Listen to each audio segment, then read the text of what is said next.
ہوتی وہاں جسم بہت قیمتی ہوتے ہیں. جس معاشرے میں انسانوں کی کوئی قیمت نہیں ہوتی وہاں عزت کی بولی سب سے اونچی لگتی ہے.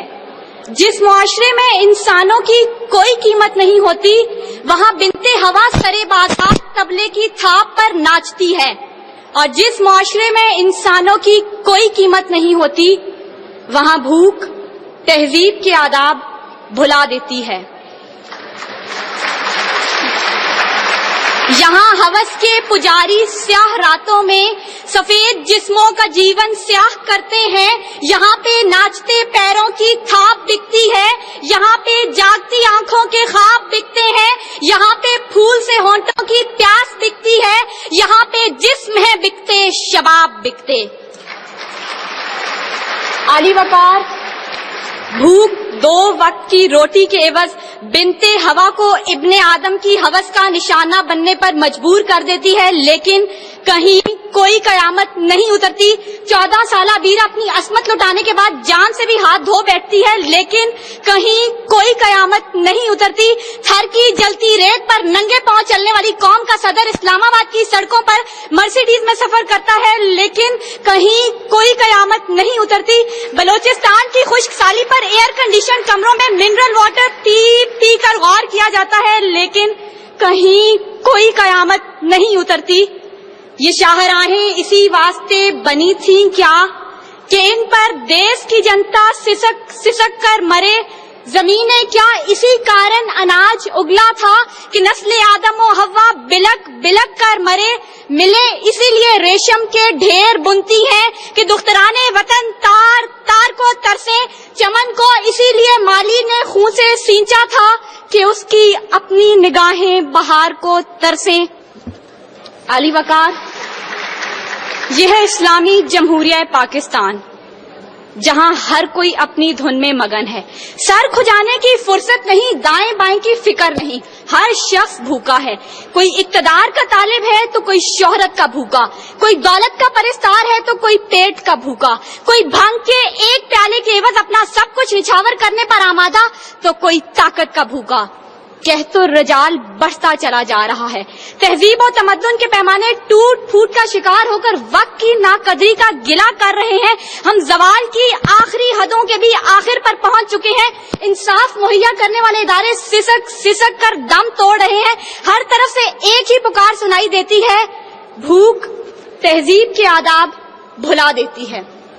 عالی وقار سنیے اگر آپ سن سکتے ہیں کہ جب بوڑھے پروفیسر کو 6 ماہ تک پینشن نہ ملی تو اپنی کن پٹی پر پستول رکھ کر بولا تھا میرا پاکستان ہے یہ تیرا پاکستان ہے.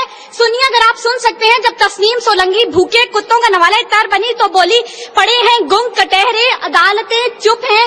سنیے اگر آپ سن سکتے ہیں جب مزدور شام کو خالی ہاتھ گھر لوٹا تو اپنے بچوں سے نظریں چراتے ہوئے بولا ہے تلخ بہت بندائے مزدور کے اوقات. سنیے اگر آپ سن سکتے ہیں کہ وزیر اعظم کی کھلی کچہری میں خود سوزی کرنے والا شخص بولا تھا میں بھی پاکستان ہوں تو بھی پاکستان ہے.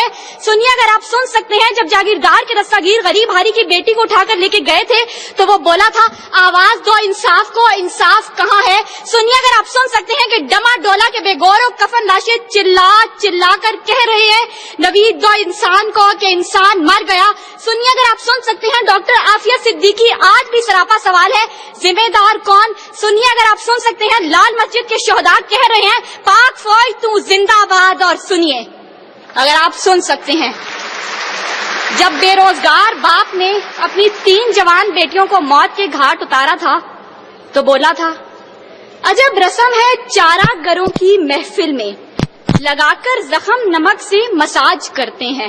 غریب شہر ترستا ہے ایک نوالے کو, امیر شہر کے کتے بھی راج کرتے ہیں. علی وقار بھوک تہذیب کے آداب بھلا دیتی ہے. غربت سے مجبور لوگ اپنے بچے بھون کر کھا جاتے ہیں, اپنے گردے اور آنکھیں بیچ ڈالتے ہیں, اپنی 8 سالہ بچیاں دلالوں کے حوالے کر دیتے ہیں, اپنے خاندان کے ساتھ آگ میں کود جاتے ہیں, دریاؤں سمندروں میں چھلانگیں لگا دیتے ہیں, پنکھوں کے ساتھ لٹک جاتے ہیں, ٹرین کی پٹری کے آگے لیٹ جاتے ہیں. غربت ظلم اور مہنگائی سے مجبور لوگ اپنے معصوم بچوں کے گلے کاٹ دیتے ہیں. علی وقار صدارت، وزارت اور عمارت کے بھوکے تہذیبی اقدار کو پامال کر دیتے ہیں. کبھی تو چند کھوٹے سکوں کے بس قوم کی بیٹیوں کو بیچ ڈالتے ہیں، تو کبھی مساجد کا تقدس پامال کرتے ہوئے انہیں لہو رنگ کرتے ہیں، اور کبھی اپنی ہی عوام سے کہتے ہیں میں تمہیں وہاں سے نشانہ بناؤں گا کہ تمہیں پتہ بھی نہیں چلے گا. جب لوگ یہ کہتے ہیں خدا دیکھ رہا ہے، میں سوچنے لگتا ہوں کیا دیکھ رہا ہے.